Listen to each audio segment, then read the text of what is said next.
Hello and welcome to Head and Shoulders, where we cover athletes, performances, and otherwise. Nokori no ue ni atama to kata. Head and shoulders above the rest. And in honor of the Tokyo Olympics that are coming up, we actually have a different art style here. I'm still working on it. Might put a Tokyo 2020 or 2021 in the background. You guys let me know what you think of this. But we're about to get into today's topic, which is about Gabby Thomas and how she can win, and that she's in a very good position to win in the women's 200-meter dash at the Tokyo Olympics. Who's ready for that? Who's ready for that? And for the people right here, already in the beginning, for the people that don't think that Gabby Thomas can win the women's 200, let's give you a buzzer. Wrong. Okay, let's get this straight. People keep saying, before I get into the meat of the topic, people keep saying that Oregon's track is fast. That every year they can't reproduce. Man, you know what? You guys out there that are doing that, look, I'm sorry to say, but did you all forget that these aren't just the women that are running on it, but the men? And if you look at the men running and the women running and the times that they produce and everything, the women, quite frankly, that's just false. You look back in the past and the times are roughly very similar to when people are peaking. They get faster at these championships, or they're roughly about the same, consistent with what they were doing throughout the season, other than blowups. If y'all want to point to one or two blowups here and there, athletes all over the world have blowups, but y'all want to focus on the United States and everything because y'all got some fantasies about the U.S. being so great that we're going to take down the U.S. Okay, nice. Jamaica's very good in the sprints with a small nation. Yeah, but we can't take away with what the United States has done in the sprints. The men and the women, they're running on the same thing. And another thing, and then after this, we're getting into the topic. Did you know that how much can you quantify how much extra time and speed do the tracks give the athletes? Is it a tenth of a second? Is it a hundredth of a second? Like, what is the benefit? What is the booster? Because one thing that I've noticed, isn't that funny? It took from 1983 all the way until 2012 before, correct me if I'm wrong in this, before the women's 4x100-meter record got broken. But yet there have been improved tracks, supposedly, that are faster than the previous ones. The women's record in the 100 and 200 after FloJo, it was like nobody's close to it. If you say, hey, the 100 is wind assisted, okay, then nobody until really only two athletes really got close to it within that time anyway. So if you got two athletes that got close to it, wind legal times, with her 62 or 1061, then what is going on? I think training has more to do with anything. Training influences more than what people are giving it credit for, because they had improved track spikes at that time. You had improved tracks faster and everything, supposedly, and yet the women's times were not necessarily going there. The training, the talent, and everything have more to play than these tracks and the spikes.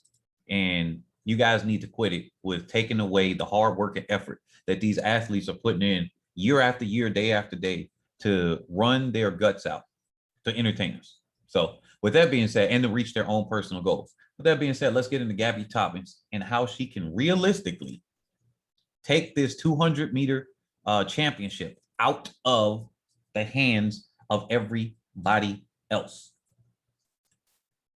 Here we go. Here's Gabby Thomas right here. I wanted to find a picture that people aren't just reusing and rehashing over and over and over and over again, because that'll be the easy thing to do. So that being said, her biggest thing that she has to do after watching her races is that she has to get out hard and stay hard throughout that. Because, all right, here's a Shelly-Ann Fraser-Pryce, for example. Shelly-Ann Fraser-Pryce can come away, and she's going to get out extremely hard. In most cases, she's going to get out and run that bend. What Gabby Thomas has to do is she has to be somewhere in the vicinity of her, because it looks as though she can close, but I think that she also cannot rely. So that was point number one, get out hard. And that seems to be the basic thing. Some athletes don't necessarily, quote unquote, need to get out hard. They can make it up on the back end. But I don't think that a Gabby Thomas can afford to really make up any of this time that she'll give on Shelly-Ann Fraser-Pryce in the back end. Shericka Jackson can get out slightly, well, not as hard as a Shelly-Ann Fraser-Pryce, and then claw her back. But as we can see, look how close they were. And she can claw her back. She just needs to be close in the vicinity. Gabby Thomas, I believe, has to be at or ahead of a Shelly-Ann Fraser-Pryce in order to win. I'm not confident. Here's point number two, that she can rely on that specialized kick that she had at the USA Championships.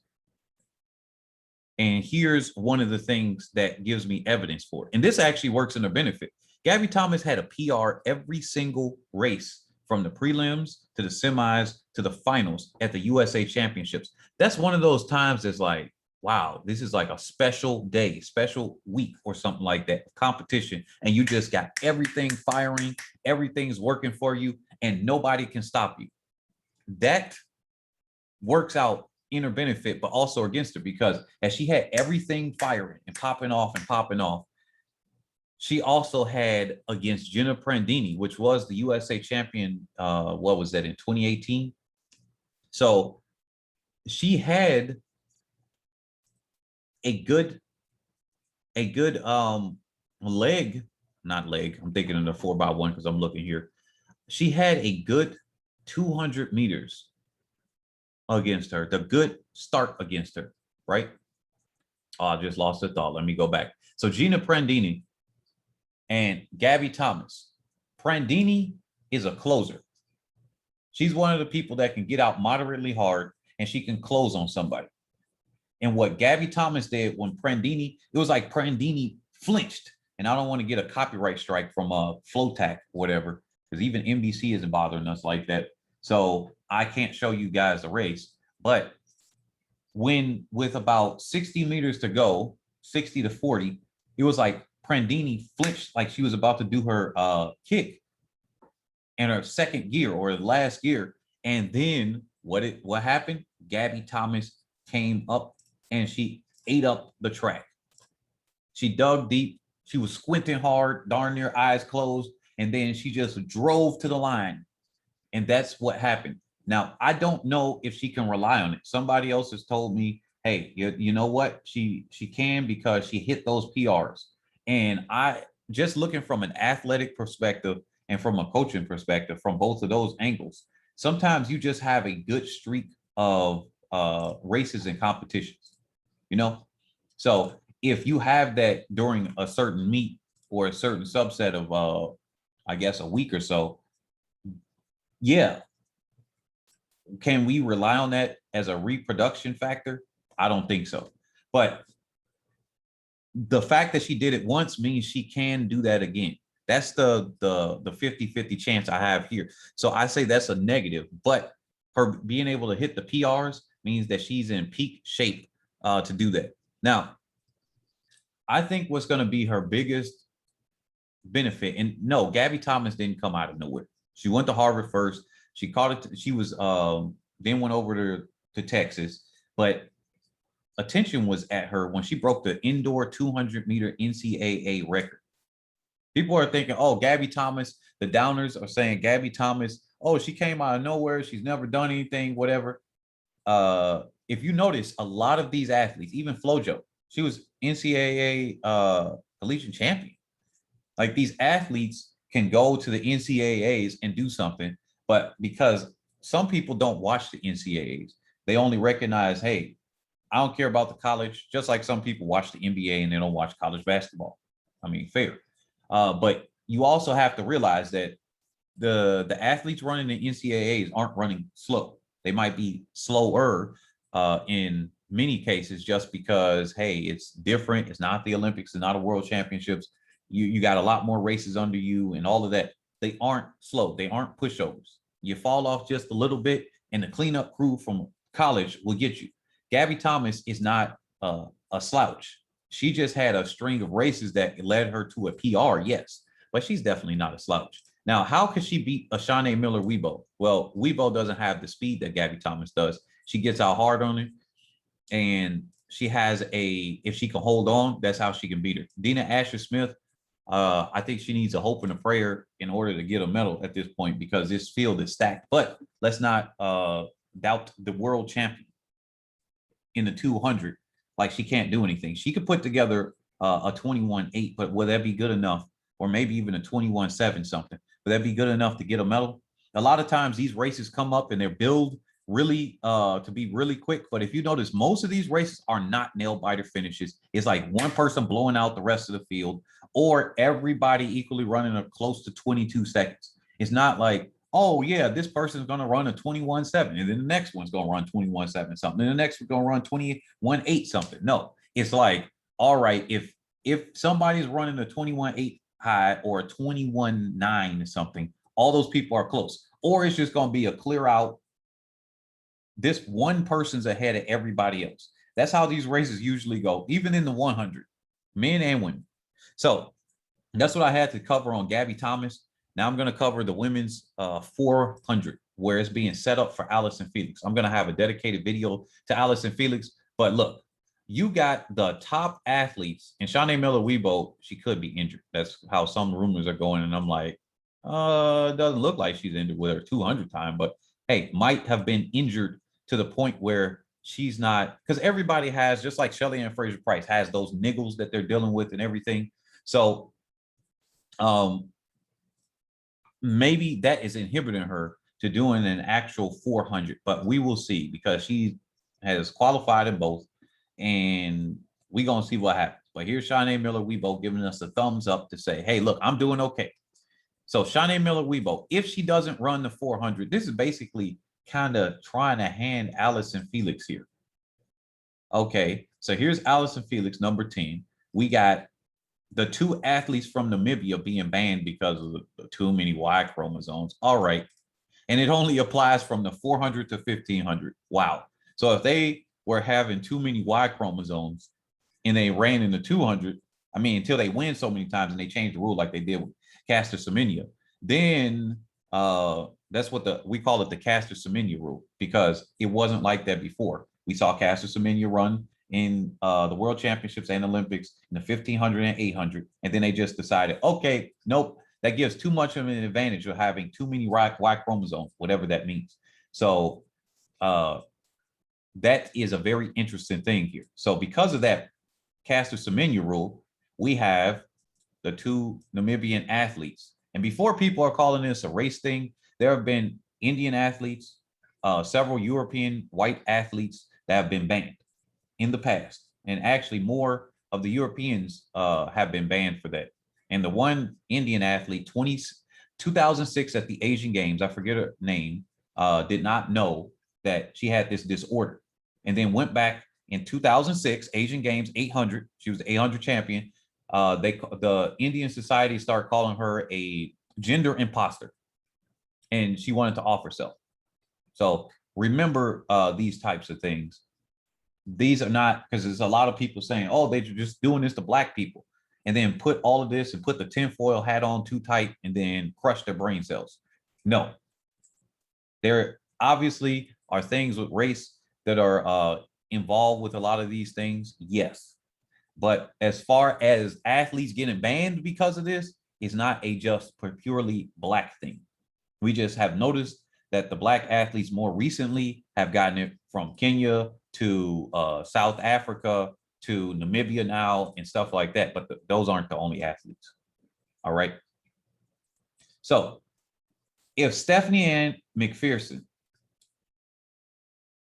so this was one thing I am very confident with, that Allyson Felix is going to be in better shape when it comes to the Olympic Games.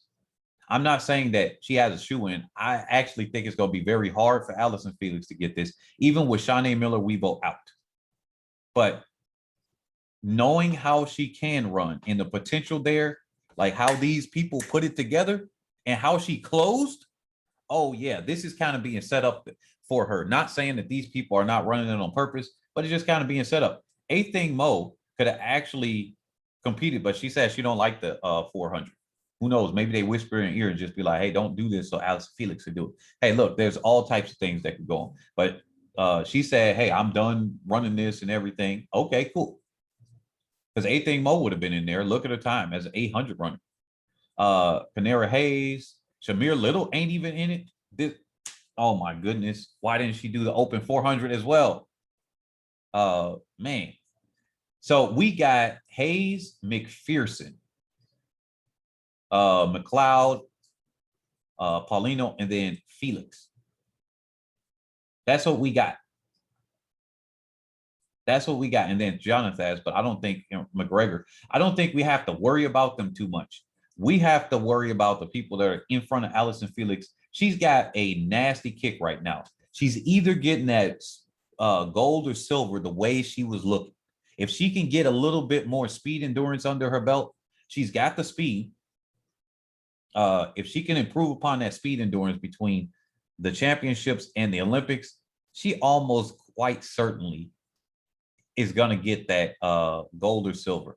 And right now, I would say my favorite would be Stephanie-Ann McPherson, a double favorite, Stephanie-Ann McPherson and a Felix. Like I unless Shaunae Miller-UIBO runs this. Shaunae Miller-UIBO runs this, then I'm saying Miller-UIBO freaking 5 times out of 10, because the way she was kind of going like, hey, I'm going to do the 200 is kind of weird to me. And so maybe she had prepared herself more for the 200. So I'm going to be like, yeah, I don't know if she has that fitness. Now let's go over to the 800. We're covering a couple subjects today. Hopefully you guys like this long subject.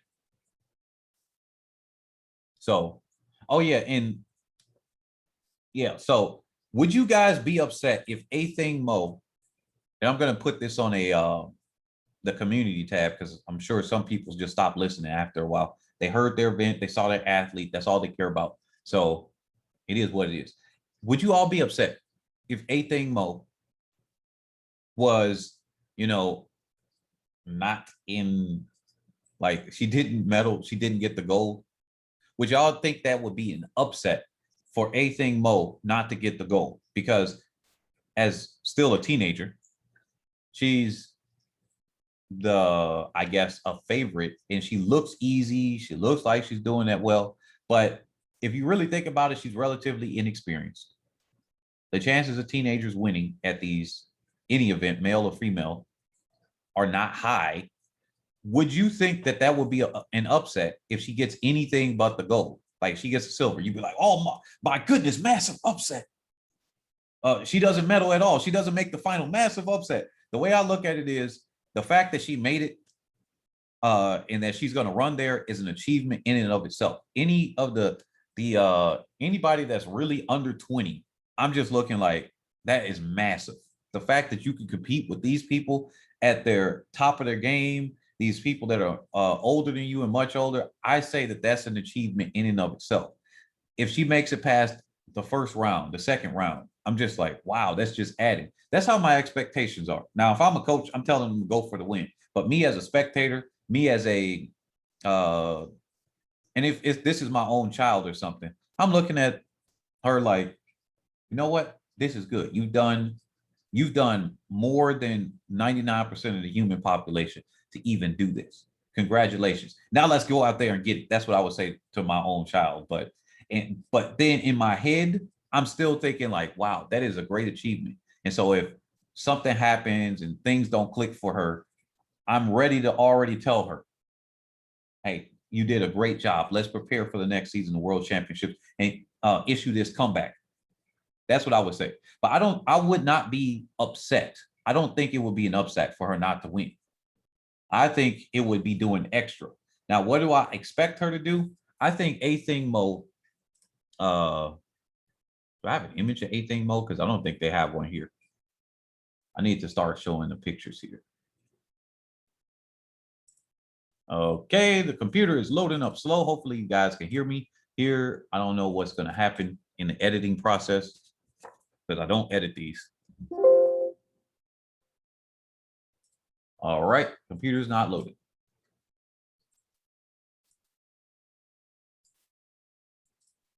Let's try this again. All right. Okay, we are back. I had to pause it so you guys don't even know that I did. But yeah, here's the image of Athing Mu. I like this picture of her as far as we get to see her in action, and it's not a really bad picture because sometimes these in-action photos with the athletes are not the best. Like the one here on the or the World Athletics website, I'm like, they couldn't find a better picture. Not her squinting in the sunlight, but hey, that's her with the USA uniform on. So, or maybe that's the one she submitted. I don't know what makes them choose these images here.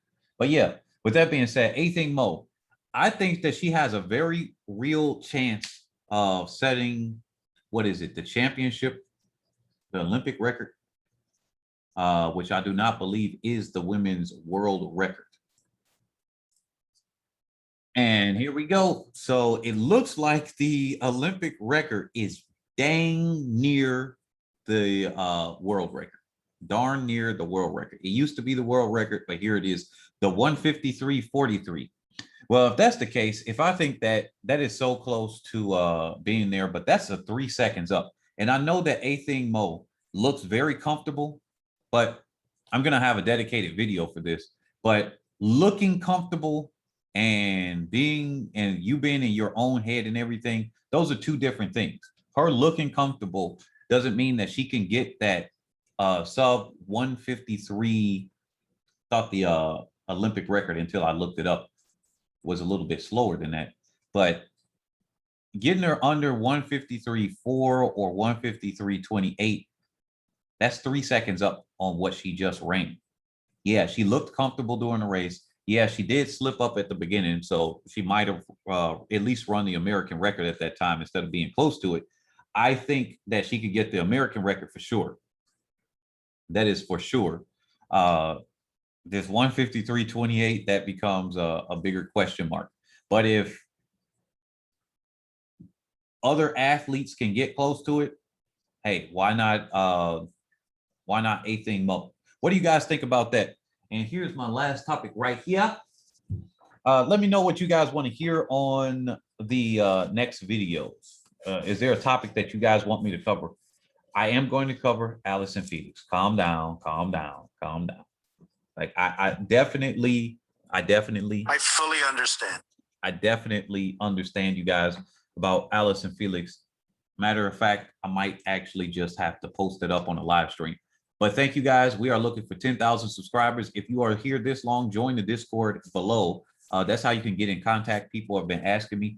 Otherwise, you can just contact me via the, well, don't do an unsolicited one because I just block people when they start emailing me. But the PayPal email that you see below in the description is a way to contact me. So with that being said, I'll catch you all on the next one.